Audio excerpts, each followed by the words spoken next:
The London game is a British board game based on the London Underground in London, England. The game was first released in 1972 by the game company Condor. The game was re-released in 1997 to celebrate 25 years of the game's existence with a new all-colour board, with new cards. The aim of the game is to start at one of 5 major stations before working your way around 6 other random stations in the central area, then returning to the terminal that you started from. However, the player has to navigate around certain things such as station blockages and hazard cards, as well as the mind of the other player. Each player at the start gets dealt their 6 souvenir cards. These cards consist of all of the main stations on the central tube, reaching as far out as Wembley, Arsenal and Oval. Once the player has their cards, they can add 2 station blocks on any station, except the main red ones. The players use small purple counters to indicate this.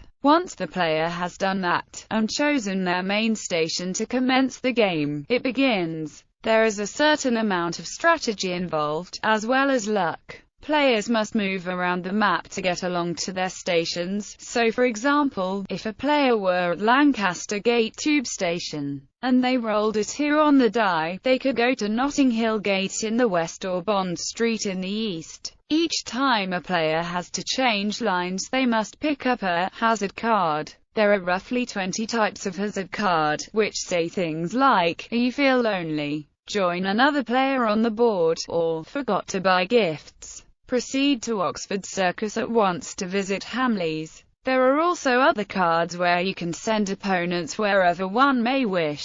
Once you have carried out the card's instruction, you may proceed along the new line. One of the main aims is to outfox the opponent. There are a large number of open, close station, hazard cards, which allow the player to open one station and close another. By doing this, it is possible to block some players from moving, for example if they are located south of the river on the district line. By blocking off Earl's Court, stations can be unblocked by rolling a 6 when within reach of a blocked station. Once the winner has been decided, the rest of the players can continue if they wish, just to see who finishes second, third, etc. Booklet. The accompanying booklet contains details on how to play the game, a list of every station in the central area, including which train lines that they are on, and factual information on the history of the Underground.